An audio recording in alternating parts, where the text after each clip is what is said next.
PMC Hindi से जुड़े latest updates पाने के लिए हमें सोशल मीडिया पर फॉलो करें।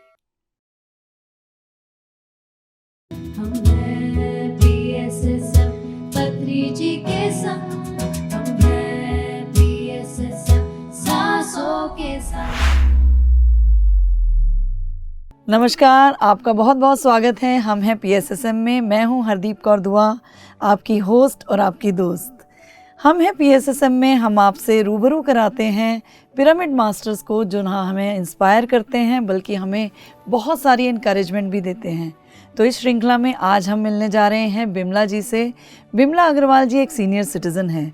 इस उम्र में जहां लोग हताश हो जाते हैं, बहुत ही हेल्पलेस फील करते हैं, कैसे बिमला जी खुद को इतना करेजियस, कॉन्फिडेंट करके बहुत सारे लोगों की प्रचार और प्रसार से ध्यान से ज़िंदगियों को ट्रांसफॉर्म कर रहे हैं और चेंजेस ला रहे हैं बहुत ही क्रांतिमय तरीके से।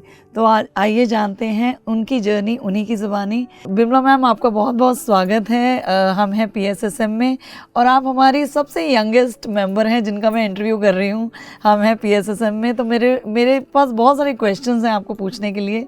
आपका बहुत बहुत स्वागत है हमारे शो में। थैंक यू, धन्यवाद जो आपने मेरे को ये मौका दिया है। मैं आपकी हृदय से आभारी हूँ। तो मैम शुरू करते हैं कि जैसे मैं जानना चाहती हूँ कि बिमला अग्रवाल कौन है, उनका बचपन की शुरुआत कैसे हुई, कैसे हम ध्यान में जुड़े। तो धीरे धीरे इन सारी चीज़ों को हम जानेंगे। अभी आप अपने बारे में कुछ बताइए। मैं बिमला अग्रवाल, उम्र मेरी 82, दिल्ली में रहती हूँ, अशोक विहार में। अच्छा। मथुरा में मेरा जन्म हुआ। अच्छा। हम 3 बहन भाई हैं। बड़ी अच्छी फैमिली में जन्म हुआ, बहुत ठाठ से, मस्ती से। 15 साल मैं के घर में रही। 16वीं साल में मेरी शादी कर दी गई। ओके। और मेरे मिस्टर उस टाइम पे पढ़ रहे थे। अच्छा। वो गोल्ड मेडलिस्ट हैं। उन्होंने पिलानी से इंजीनियरिंग पास की है। ओह, बिट्स पिलानी। बिट्स पिलानी। उसके बाद उनकी सौराष्ट्र में सर्विस लगी। फिर वो CCI में 66 में सीमेंट कॉरपोरेशन ऑफ इंडिया में एज ए इलेक्ट्रिक इंजीनियर उनकी पोस्टिंग हुई। तो 66 में हम किराए के मकान में कमला नगर में रहते थे। जब हम आए थे मथुरा से। ओके। तो मेरे मिस्टर भांग का पापड़ लेके आए। अच्छा। तो जब हमारे पास गैस भी नहीं थी, अच्छा, तो कोयले की अंगीठी थी, उस पे भुट्टे के दिन थे। तो भुट्टा भूने, भुट्टा नींबू लगा के खाया। और जब वो पापड़ आ गया तो पापड़ भी भूना और खाया। अब क्या हुआ कि पापड़ खाने के बाद भांग का पापड़ नशा चढ़ गया। ओके। अब मेरे को तो बच्चे बन गई जैसी उम्र। 16 साल क्या उम्र होती है। तो मैं तो डरती हूँ और पकड़ लिया मिस्टर को। वो कहते हैं भाई डॉक्टर के पास तो जाने दो, पूछता हूँ क्या है। नहीं मेरे को डर लग रहा है। इस तरह करके 8 बज गए रात के। रात को नींद नहीं आ रही है, लेकिन अनकॉन्शियस थी। इतने में क्या होता है, एक बुड्ढा आता है, सफ़ेद दाढ़ी है, लंबा चौड़ा शरीर, कुर्ता पजामा पहने हुए, और वो मेरे सिरहाने आके खड़े हो जाते हैं और मेरे को कुछ गोली सी देते हैं। रात को मैं सो जाती हूँ। सुबह को जब उठती हूँ मैं सबको बताती हूँ, एक रात में बुड्ढा आया था और वहाँ से आया, उसकी लंबी दाढ़ी सफ़ेद थी, कुर्ता पजामा और लंबा चौड़ा। ठीक है, हो गई कहानी, भूल भाल गए। ये 1966 की बात बता रहे हो आप? 1966। अच्छा। अब क्या हुआ, जिंदगी चल रही है मस्ती से। फिर हम 72 में अशोक विहार आ गए। 89 में सहयोग है, श्री निर्मला देवी चलाती हैं। जी। तो मिस्टर ने बोला कि भाई ऐसे ऐसे सहयोग है और चलो वहाँ पे चलेंगे, देखें वो कुंडलनी जागरण करती हैं तो देखते हैं। वहाँ गए, बड़ा अच्छा लगा। बहुत हज़ारों के लोग में मतलब हजारों की तादाद में लोग थे। अच्छा लगा, उसी दिन से हम अपना लिया। मतलब ध्यान की शुरुआत होगी आपकी जिंदगी ध्यान में। की शुरुआत इससे हो गई। पहले कभी ध्यान किया था? ध्यान तो नहीं किया, लेकिन पूजा पाठ तो बहुत होता था। बचपन से हमने देखा कि पिताजी के घर में 9 दिन का अखंड वो कीर्तन करवाते थे। वो अखंड मतलब कि कीर्तन ही होता रहता था 9 दिन तक? 9 दिन तक कंटिन्यू। अच्छा जी। टोली बन जाती थी, साधुओं को बुलाते थे। हम्म। किशन गंगा मथुरा में एक जगह है, वहाँ से साधु आते थे और वो 6 साधुओं की टोली बन जाती। वहीं रहना, वहीं सोना, वहीं खाना। तो आप कितनी उम्र थी उस टाइम आपकी? 7-8 साल की। तो मतलब 9 दिन आपके घर में कीर्तन ही हुई जा रहा है? कीर्तन, और ये समझिए कि वो इतने बड़े बड़े मृदंग और जहाज और ढोलक ले लेके वो कीर्तन और नाचते कूदते थे। तो हमारा पूरा एनवायरनमेंट ऐसे कि हम सोते भी थे तो कानों में आवाज आती रहती। मतलब आपके शरीर का जितना रक्त था उसमें कीर्तन जो है घूम रहा होता था। बहुत ज्यादा। अच्छा, फिर 3 दिन का करवाते। अच्छा। कभी 9 दिन का, कभी 7 दिन का, कभी 3 दिन का। ओके। मतलब साल में 2-1 बार तो कीर्तन होता रहता था। वैसे भी पिताजी का एक ही सिद्धांत था कि भाई खाना खिलाते रहना चाहिए। खाए मुंह, लजाएं आंखें। एक तो उनका ये था, और दूसरा ये था कि अन्नदान महादान। लंगर की, जैसे सिखिज्म में कहते हैं लंगर की सेवा करनी चाहिए। तो हर 2-4 महीने में उनको ये कुछ करते रहना है। जी। फिर हमारे 3 बहन भाई थे, कमी कोई बात की थी नहीं, बहुत अच्छे से रहे थे हम। तो वैसे भी कोई किसी का बर्थडे मनाना, किसी का मुंडन है, किसी का कुछ है, अकेजन चलते रहते थे। 16 साल की उम्र में हमारी शादी हो गई, और शादी के बाद का मैंने बताया 89 में हम जुड़ गए। अच्छा, मतलब वो आपका एक्सपीरियंस हुआ 1966 में शादी के बाद, जहाँ आपने एक बुजुर्ग वर को देखा, वो गोली दे गए, उसके बाद आप भूल गए। वो विजन था जो भी था, उसकी बात हम बाद में करेंगे। उसके बाद ध्यान आपकी ज़िंदगी में आया। निर्मला देवी ध्यान शिविर में आप गए और वहाँ आपको ध्यान करने लगे, वहाँ अच्छा लगने लगा।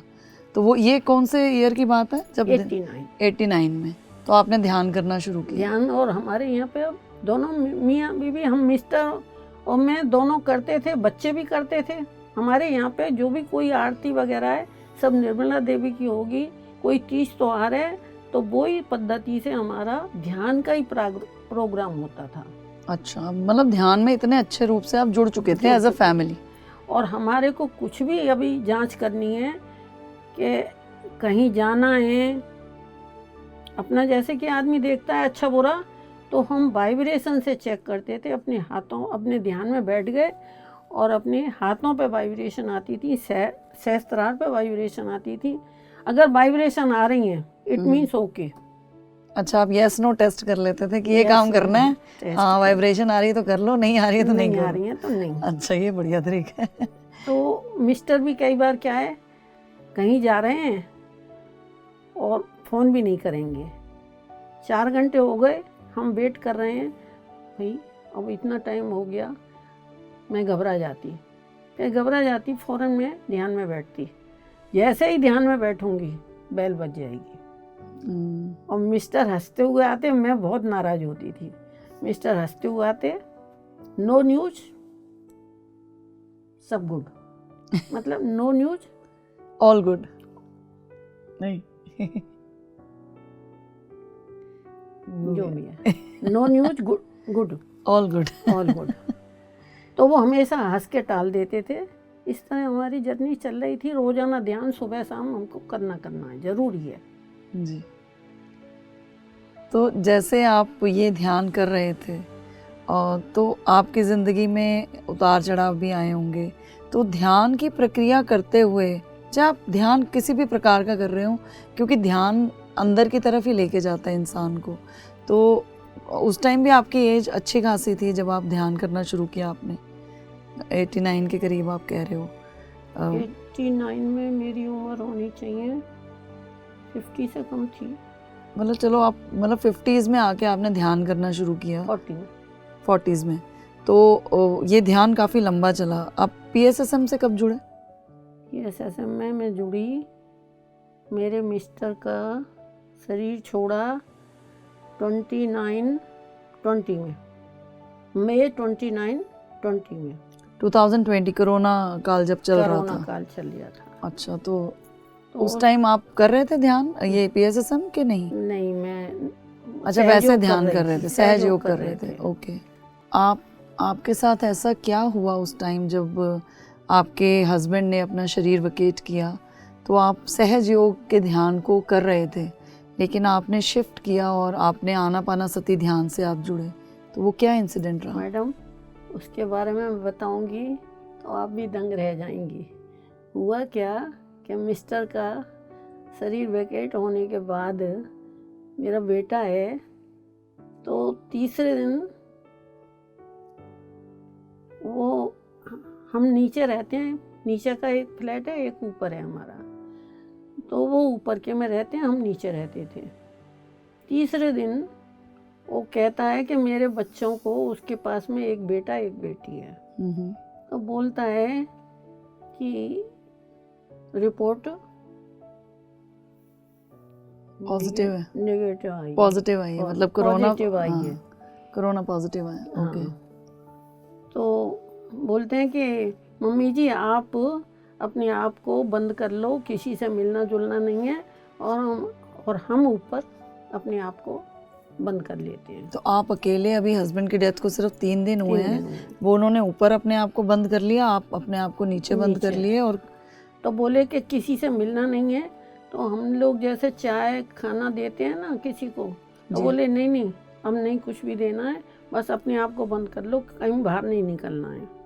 तो कौन से आपके उसने बता दिया? नीचे किचन वगैरह थी सब? हाँ, नीचे ही खाना बनता था, ऊपर अच्छा। भी है किचन, सब कुछ, अच्छा। फ्लैट पूरा है। जी जी। तो मैंने कहा ठीक है भाई, अब समस्या ये आ गई कि करूं तो करूं क्या, अकेले ना सोया जाए ना रहा जाए, और उन दिनों कोविड बहुत ज़्यादा था, जी जी। कोई आ भी नहीं सकता, रिलेटिव बहुत हैं, पियर में ससुराल में, दोनों तरफ बहुत बड़ा परिवार है, लेकिन उस टाइम में अकेली। अच्छा, खाना मैंने 40 दिन तक नहीं बनाया, लेकिन दूध और फल के लिए दूध वाला घर पे दे जाता था, किसी से बोल के फल मंगवाती थी, पड़ोसियों ने बहुत मदद करी, वो उनको बोलती, तब वो अपने फल लेने जाते, थैली में फल दरवाजे से टांग जाते और कहते आंटी आप ले लेना, क्योंकि कोई किसी की चीज़ को ले नहीं सकता था, कुछ नहीं था। 40 दिन तक मैंने खाना नहीं खाया, थोड़ा फल और थोड़ा दूध चाय पे रहती थी। कोई, बिल्कुल भी कोई नहीं था, इवन मेड सर्वेंट कोई नहीं थे। तो उस वक्त आप ध्यान कर रहे थे? उस टाइम ध्यान करती थी, लेकिन ध्यान भी नहीं होता है, इतनी दुख की तकलीफ। दुख के और ऊपर से उन लोगों का कोई था, मतलब बच्चे आते थे नीचे, आपका रत्ती बेटा? भर नहीं, उनका फ़ोन भी नहीं आता था, तो आप बिल्कुल कट ऑफ थे सोसाइटी कट से? ऑफ हो गई बिल्कुल। और मतलब हस्बैंड के जाते ही आप इतने अकेले हो गए, बस आप अपने फ्लैट में, जहाँ खाना पीना कुछ नहीं, सिर्फ कोई दूध टांग जाता था, कोई फल दे जाता था, और ध्यान की भी प्रक्रिया ऐसी थी कि नहीं हो पा रहा था। नहीं, कंटिन्यू नहीं होता था, लगता ही नहीं था, मन ही नहीं लगता। मन ही नहीं लगता था, तो वो वक्त बहुत डिफ़िकल्टी से आपका कटा होगा। तो उसके बाद का सफ़र मतलब कैसा रहा आपका? तो जून में 6 जुलाई को 40 दिन हो गए, तो मेरी बहन ज़रूर खबर लेती थी मेरे से, तो बोली इस तरह तो तुम मर जाएगी। 6 जुलाई को मेरी बहन आई, किसी तरह से भी मैंने भी बुलाया उनको, आ जाओ, तो फिर वो आई। मतलब एक ज़िंदगी में एक ऐसा पड़ाव आया कि सबसे पहले बेटे ने हाथ झटक लिया, जो साथ में ही रहता था। और तो बहुत सारे बुज़ुर्ग हैं जो आपको देख रहे होंगे बिमला जी, और वो समझना चाह रहे होंगे कि आज आप 3 साल बाद कोरोना के हमारे समक्ष बैठे हैं। इससे पहले मैं आपको एक बात बताना चाहूँगी कि तीसरे दिन बेटा चला गया, ऊपर शिफ्ट हो गया, तो नीचे 3 दिन सोए थे, 3 दिन नीचे ही रहे थे, वो आपके साथ रहे थे आपके आफ्टर साथ। The death of your husband? हाँ, और 3 दिन जैसे कंप्लीट हुए, ऊपर उन्होंने फ़ोन कर दिया कि मम्मी जी आप अपने आप को बंद कर लो और हम अपने आप को बंद करेंगे, बच्चों को कोविड हो गया है। तो मैं उस दिन पता नहीं मेरे को क्या हुआ, मैंने बोला कि भाई मेरी ज़िंदगी 3 दिन में मैंने अपने बहुत से विचार लिए कि मेरी ज़िंदगी कैसे कटेगी। बच्चों का तो मालूम ही पड़ रहा था कि मेरा साथ नहीं देंगे। तो मैं बोला मैं अनाथ आश्रम उसमें सीनियर सिटीजन को रखूँगी, क्योंकि आजकल क्या हो रहा है, सीनियर सिटीजन को घर से बाहर निकाल देते हैं, उनको आश्रम में छोड़ दिया, वृद्धाश्रम में छोड़ दो। तो मैंने कहा मैं उनकी सेवा करूँगी। तो मैंने अपने बेटे का नाम मुकेश है, मैंने कि भाई मेरे को ये काम करना है, अब मेरी लाइफ का पर्पज एक ही है। तो उनको ये बात अच्छी नहीं लगी। फाइनेंस के बारे में मैं बताऊंगी, तो फाइनेंस के बारे में मैं शुरू से कुछ भी नहीं जानती थी। मेरे मिस्टर कहते कुछ तो समझो, मैं कहती आप क्यों मुकेश के होते, मेरे को क्या करना है। मेरा एक काम था लॉकर खोलना, लॉकर बंद करना, लॉकर में से निकालना और लॉकर में रखने भी नहीं जाती थी, रखवाती तो मिस्टर से थी। ज्वेलरी का बड़ा शौक था, तो सिर्फ एक बार जाना है, लॉकर में से निकाल के लाना है। बाकी मैंने फाइनेंस कभी नहीं देखा कि क्या है क्या नहीं है। बहुत कहते थे, मैंने कभी नहीं समझा। लेकिन एक दिन ऐसा आया इनके जाने के बाद, घर खाली हुआ, मतलब ये गए तो गए, मेरे को पति देव गए तो गए, मेरे पास पैसे भी नहीं है, 5,000 रुपये नहीं है मेरे पास। तब मैंने अपनी आत्मकथा लिखी, तो उसमें मेरे को बहुत कुछ तकलीफ हुई। जिसका पति ये कहता तुम कुछ चिंता मत करो, दोनों हाथों से लुटाओ, तुम करोड़पति की पत्नी हो, तुमको कोई चिंता नहीं करनी है। मेरे मिस्टर की पोस्टिंग बहुत अच्छी थी, जनरल मैनेजर की पोस्ट पे रहे हैं वो। उन्होंने रिटायर होने के बाद में भी बीएससी की 3 साल के बैच निकाले मथुरा में। रिटायर होने के बाद भी उन्होंने मतलब इतना किया है। पर्सनल डिपार्टमेंट, वो इलेक्ट्रिकल इंजीनियर, जनरल मैनेजर, उसके बाद उन्होंने पर्सनल मैनेजमेंट भी संभाला। ओह, फ्रांस का दौरा लगा तो गोल्डन शब्दों में उनका आज भी सीमेंट फैक्ट्री में गोल्डन मतलब नाम लिखा हुआ है उनका। गोल्ड मेडल भी उन्होंने लिया पिलानी से। तो इतने कुछ थे वो। जैसे आपके हस्बैंड की डेथ हुई और उसके बाद भी आपका मनोबल जो है वो आप अपनी आत्मकथा लिख रही थी या आपका विश्लेषण चल रहा था अपने अंदर, तो बहुत कम इस उम्र में हो पाता है ऐसा। कहीं ना कहीं ये ध्यान की पावर थी कि आप उन सब चीज़ों को इस सहजता से, इस मोराल से आप लेके आगे चल पा रहे थे। तो आप बहुत बड़े मोरल बूस्टर हो ऐसे जनरेशन के लिए जो सीनियर सिटीजन्स ये देख रहे होंगे। मैम, जैसे आपने बताया कि कोरोना में सर नहीं रहे, उसके बाद बेटे ने कहीं ना कहीं पल्ला झाड़ लिया, आप बंद हो जाओ, मैं बंद हो गया, और लोग जो हैं वो आपको फल और थोड़ा सा दूध देते रहे। 40 दिन तक एक घर में जहां आप अपने पति के साथ रहती थी, आज वहां कोई नहीं था, कोई रिश्तेदार नहीं था, अकेले। इट वाज सच बहुत ही टॉर्मेंटेड जर्नी होती है कि कोई आपका साथी एकदम से छोड़कर चला जाए, और उसके बाद आप खाने से भी मतलब वंचित रह गई और आप सिर्फ फल और फ्रूट्स पे जी रही थी, और वो भी कहीं ना कहीं आश्रित थी पड़ोसियों पे। तो ये एक तरह से ऐसा ही हो गया कि आप एक संत की जीवन जी रही थी, जिसमें आप अन्नदान जो है वो नहीं ले पा रही थी, फल दान लेके अपने जीवन को व्यतीत कर रहे थे, और ऐसे आपने 40 दिन तक काटे। तो बहुत मुश्किल है, लेकिन कहीं ना कहीं आप ध्यान कर रहे थे, चाहे वो किसी भी फॉर्म में था, उसने आपका मनोबल बढ़ाया होगा, या जो ध्यान आप कर चुके थे, क्योंकि युद्ध में जाके युद्ध की तैयारी नहीं हो सकती, उस टाइम तो नहीं हो पा रहा था, आप कह रहे थे ध्यान। उसके बाद क्या हुआ आपके साथ? उसके बाद बस एक ही एम बना लिया, सेवा देनी है, सेवा देनी है। और ये जो मैंने 40 दिन नहीं खाया, इससे मेरा शरीर बहुत हल्का हो गया। ब्रिलियंट। इससे मेरे को पावर बहुत मिली। एक ध्यान की भी पावर, अकेले रहने की पावर, और गॉड गिफ्ट शुरू से रही है। जो मैंने चाहा वो भगवान ने मेरे को दिया है। और एक और बात मैं जोड़ना चाहूँगी कि मेरे पति का जाना भी, मेरे को घर में रहना पड़ा, पति को हॉस्पिटल में रहना पड़ा, कोविड का दौरान था, तो उन्होंने अलाउ नहीं किया कि रूम लेके हमको वहाँ पे रखें। ओके। तो जो भी होना था, मतलब मेंटली आप इंडिपेंडेंट हो रहे थे कहीं ना कहीं। कहीं हो रहे थे। 1 हफ्ता से मैं घर में थी। तो ठीक है, लेकिन मेरा अब जिंदगी का एक ही मकसद था कि मेरे को सेवा करनी है। जो अकेले छोड़ देते हैं माँ बाप को, आश्रम में छोड़ देते हैं, मैंने उन सब की सेवा करनी है।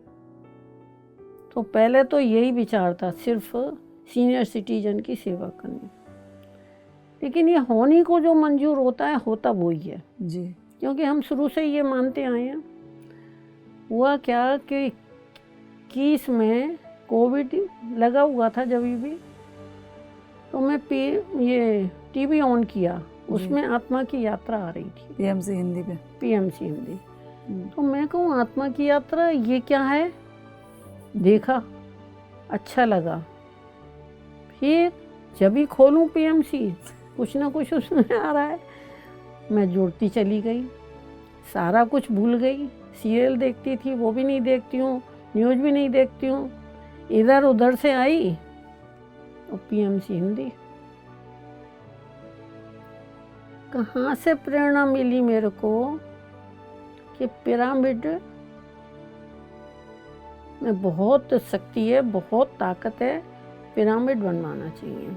वो तो मेरे बेटे ने फेल कर दिया मेरा प्रोग्राम कि ये नहीं कर सकते हैं। फिर उन्होंने मेरे जितने भी रिश्तेदार हैं उनको भी सबको बोल दिया कि ये कोई मर जाएगा तो इनके सिर आएगा, कोई बीमार हो जाएगा, और अच्छे बुरे हर एक तरह के लोग यहाँ पे इनके आश्रम में एडमिट हो जाएंगे, और सब मेरे को ही संभालना पड़ेगा। तो उसने बिल्कुल पल्ला झाड़ लिया, मना ही कर दिया कि ये काम नहीं हो सकता। जी जी। मैं थोड़ी सी धुनी हूँ, मेरे को धुन सवार वही कि अब मेरे को पिरामिड बनवाना है। तो यहाँ में अलख्या शास्त्री हैं, राजीव गुप्ता हैं, जो पिरामिड का काम देखते हैं जी। कहीं से मेरे को पता लगा राजीव गुप्ता का नाम, तो उन्होंने बताया अलख्या शास्त्री हैं, तो वो इस काम को जानती हैं।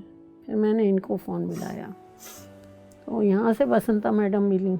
बसंता मैडम ने अपने यहाँ पे पत्री जी आए थे सफदरजंग में 22 में जी। तो इन्होंने बोला कि पत्री जी आए हैं, आप मिलना चाहेंगे?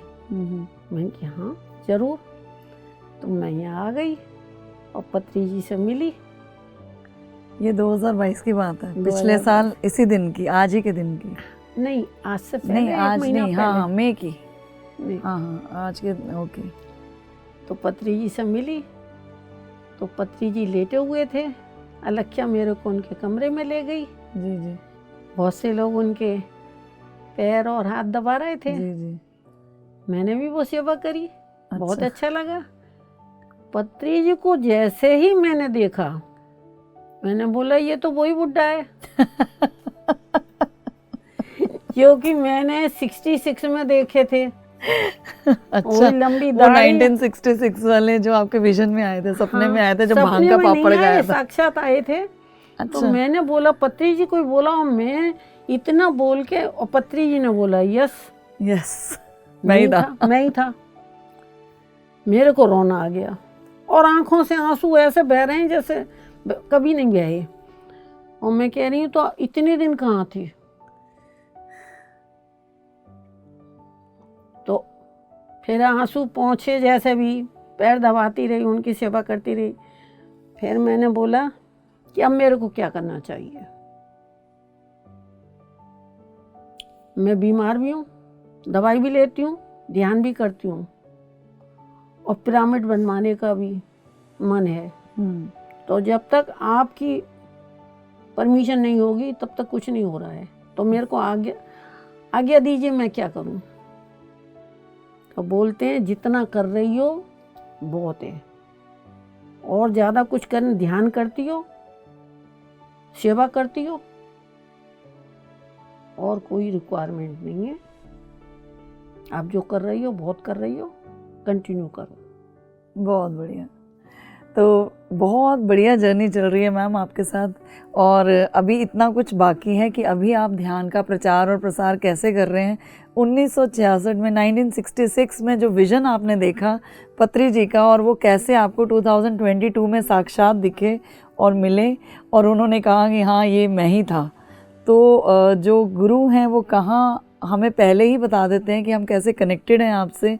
तो बहुत ही ब्यूटीफुल एक्सपीरियंस पे हम चाहेंगे कि हम एक इस प्रोग्राम को एंड करें और कंटिन्यू करेंगे अगले एपिसोड में। और बहुत कुछ अभी जानना बाकी है कि एक सीनियर सिटीज़न होते हुए हस्बैंड के जाने के बाद, बिना किसी फिनेंशियल बैकग्राउंड के और बहुत ज़्यादा प्रताड़ित होने के बाद अपने परिवार से, उसके बावजूद आप ध्यान का प्रचार और प्रसार कर पा रहे हैं और आज हमारे समक्ष बैठे हैं एक पिरामिड मास्टर की तरह।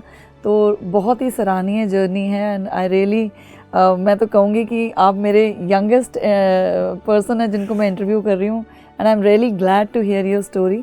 तो इस एपिसोड को हम कंटिन्यू रखेंगे और मिलते हैं अगले एपिसोड में। तो फ्रेंड्स, आप जैसे कि देख रहे हैं एक खूबसूरत जर्नी चल रही है बिमला अग्रवाल जी के साथ, और कैसे उन्होंने पत्री जी को का विज़न देखा 1966 में और फिर उनको रूबरू देखा 2022 में। तो ऐसे ही होता है बहुत सारे पिरामिड मास्टर्स के साथ। जानते हैं कि ये जर्नी आगे क्या रंग लेगी, और मिलते हैं अगले एपिसोड में। मुझे दीजिए इजाज़त हरदीप कौर दुआ को, और बहुत जल्द मिलेंगे। हम हैं PSSM में शीघ्र ही। हम